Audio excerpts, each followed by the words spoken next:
Hello, hello, evolutionary women from around the world and the men who support the evolutionary women. It's Catherine here, back with another amazing GIFEW Evolutionary Woman Entrepreneur Award nominee, the fantastic Sam Stimpson from the United Kingdom. Sam, thank you for being here with me today. Oh, thank you so much for having me. Truly, thank you so much. Oh, well, I'm just so excited to share you with the world. You're a diversity and inclusion consultant making a massive difference in organizations, particularly in your part of the world. And this is such a topic that's near and dear to my heart because you really help translate like the GIFEW teachings that are like intuitive to us. You're like really helping translate it, even though they're not connected yet.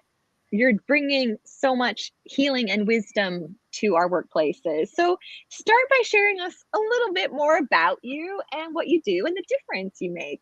Oh, sure. Thank you, Catherine. So yeah, my name's Sam Stimpson, and I am the founder and managing director of SLS 360. And as Catherine said, we're the equity, diversity, and inclusion consultancy business. And I actually pivoted last year from my job where I was working for many years to start my own business because I just felt like there was so much more that could be done in this space. And I was tired of being on the sideline. I decided, actually, I need to get on the court. I need to get out there and really play.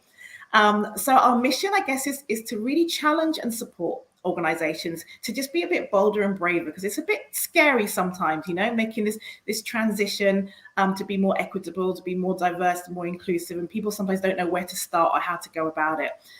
So we really kind of support organizations because, the world looks so different now, doesn't it, Catherine, from 20, 30, 40 years ago, and our wonderful society, all the individuals from the range of diverse backgrounds, with different experiences felt and lived, they're not represented still. The people in power, the people who make the key decisions in our society and in leadership roles, they mainly come from like one strata of society.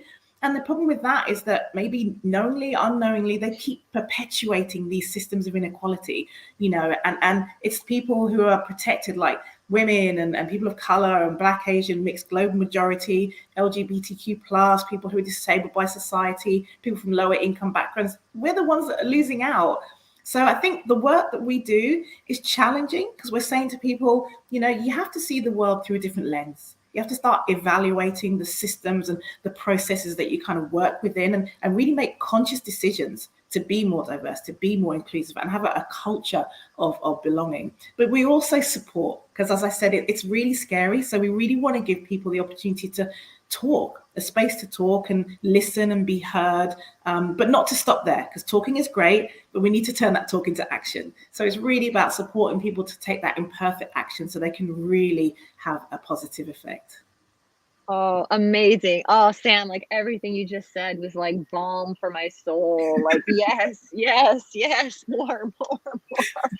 And as a former diversity inclusion consultant myself, I'm like, I also personally know like the challenges you're up against when an organization is at like the start of their journey and they're like, oh, where to start? Here.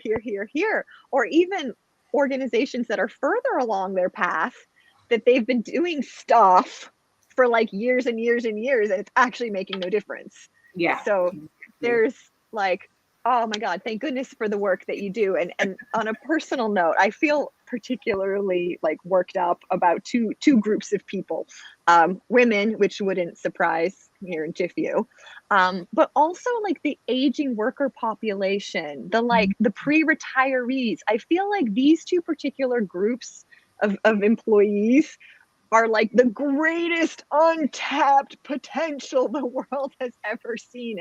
And organizations like really don't know how to deal with either of them. No, you're absolutely right. I mean, there's a lot of talk about millennials and Generation Z, and they're coming into the workforce, but let's not throw out the people who are already there, who just want to be seen, who want to be heard. I'm not in my 20s anymore. And so I feel what it's like to kind of almost be like, am I relevant now? Am I still important? Am I still necessary? So this is all about that space of inclusion. We need to make sure every single person feels valued and included, even if they're 2 years away from retirement or they're 2 years into the workforce. It's that space, isn't it? Oh, well, thank you so much for bringing that space to so people and making the difference that you make. So, ladies and gentlemen, Sam is nominated for an award. Vote here. A vote for Sam is a vote for equity, diversity, and inclusion, and tons of healing in our workplaces. So, vote for Sam. And again, Sam, thank you so much for being with us today, and we'll see you real soon. Thank you so much for having me. Thank you. Take care. Bye.